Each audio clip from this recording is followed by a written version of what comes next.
Hello and welcome.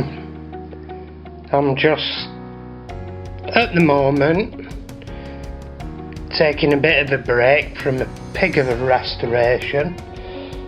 I'm doing a video on it, and the upshot is it's a really soft plastic windshield, and trying to buff it, it's basically melting the plastic because my Dremel's too hot, higher speed, so it's getting hot, and putting waves in the plastic and stuff. So I'm waiting on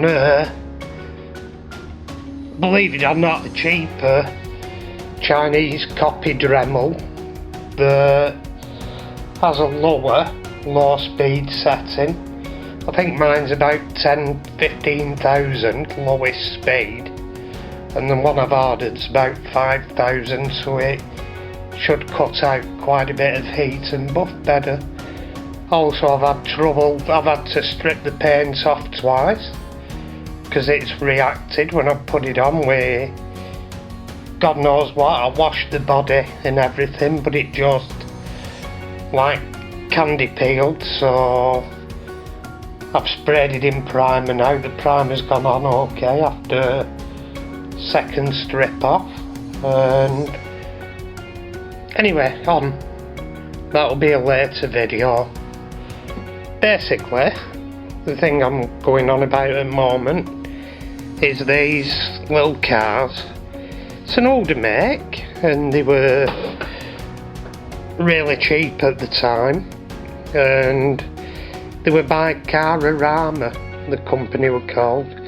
I think since they've been absorbed into possibly Oxford or whoever, but at the time they were in the pound shop, and the detail on them I think they were £1, £2 or something, tops £3, and that's going back to 2001 roughly. But the detailing on them for the price for what was a bargain basement budget make is astounding. If you look at them, they've got the door handles, opening door, interiors, and drag it forwards, you've got all the number plates. You turn them over, you have all the under chassis as it is on each one. Like, the build quality is beautiful. They're all absolutely gorgeous. They all had the alloys the car would have had on, moulded correctly, badges, and just every detail that's there for a bargain brand. They were astronomical and really beautiful, and to be honest, these are what got me back into collecting and restoring again back in 2001, because I used to work as a local towns warden and patrolling, and we used to go into shops occasionally, and I spotted them one time when I were in and thought, geez, for the money, they're just astronomical. Like this one's the Volvo, I can't remember which model, may have been the V70, I'm not looking on bottom, but I've got a few of them out of the ones I bought. Next up is a Saab. Like, the detail on them were just astounding. This one, I've not put my magnifier to the test, but on the bonnet it even has the Saab Scania badge, which was correct for the time. It wasn't just Saab, it was Saab Scania, and correct alloys. The interior again, beautiful. And they're certainly worth looking out for on eBay. as I say, all the badges were correct, and if you look at them, they've even got heated race screens printed onto the race screen. Like, just in general, beautiful cars. Put that one to the side there. One at favourite. Well, I can't really say whether one's favourite to another. Like this one, the Freelander. Absolutely beautiful colour on this one. Again, the Land Rover badges, the paint finish, as you can see there on them, they're all like that, just exquisite paint finish, beautiful. To be honest, they were a model that should have been many times what they were selling for. They were just astronomical.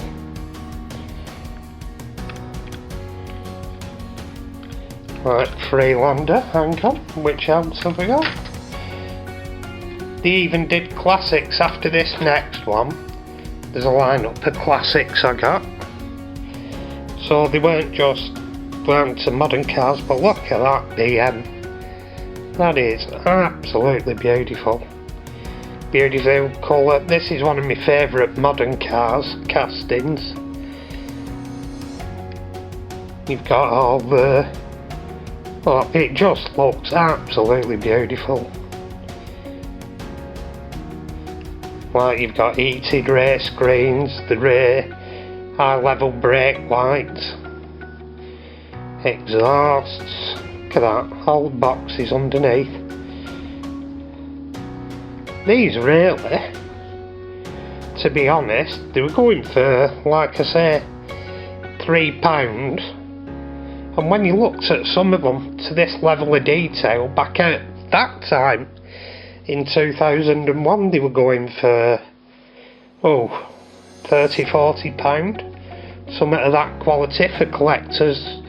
Just put in a collector's box instead of a cheap cararama box. Now we get on to the classic ones. The Ford Corsair, and this one, believe it or not, I'm an artist, as I've mentioned on other videos, and a friend I chat to regular, bless him, he's started unfortunately with dementia nowadays, but he's an outstanding artist, and he used to critique, I say critique, it was more of a mauling really, my work, because he was absolutely blunt, and you went away and you thought, God, what an horrible person he's so... But what he actually said was right, and the upshot of it is, this car, he was the designer. He designed that car. And if you look it up, his name's Charles Thompson. I still bump into him every now and again, but it's worth looking up his artwork, because he is actually an aviation artist, and there is some of his stuff online. So if you look up Charles Thompson aviation artist in a Google search or Google Images, I'm sure some of his work could turn up. And you can look at him in all he's produced, God knows, I think it's just under 600 paintings for the Guild of Aviation Artists, and each one of them is to a superb quality, so he's just well worth a look up. Next up, I'm saving my favourite till last, but next up there's one more after this. Unfortunately, this one lost a mirror off the wing, but as you can see, looking down into the interior there a bit, and again, even on this, opening doors, you can make out all the MG badges and wire wheels. Unfortunately this one's lost a mirror on there, but look at it at the front, and the front is just typical MG. It's beautiful. Another beautiful model. And last but not least, my favourite one is the MG. Jesus, Mercedes Racer. Absolutely gorgeous. It has a gull wing arranged. I'll open the gull wings off camera. Isn't it typical? Might look this week, there being a pig of a thing again.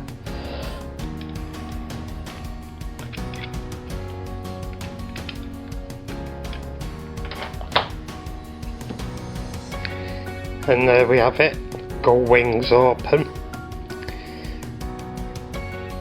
But I mean, leave your thoughts and your comments, but that, in my opinion, for I think it was £2 in 2001, and that from another manufacturer would have been a lot more money. There's no ifs or buts. I mean, it even has this one. It has, I don't know whether you'll see in that shot, but it has a rear view mirror in the centre of the dashboard. It has a fuel filling cap in rear screen, and that goes down and into the rear parcel shelf, into rear of car. But it's just absolutely beautiful models. Anyway, thank you for looking in, and hopefully once I've got sorted, my next restoration video should be up soon. Cheers, take care.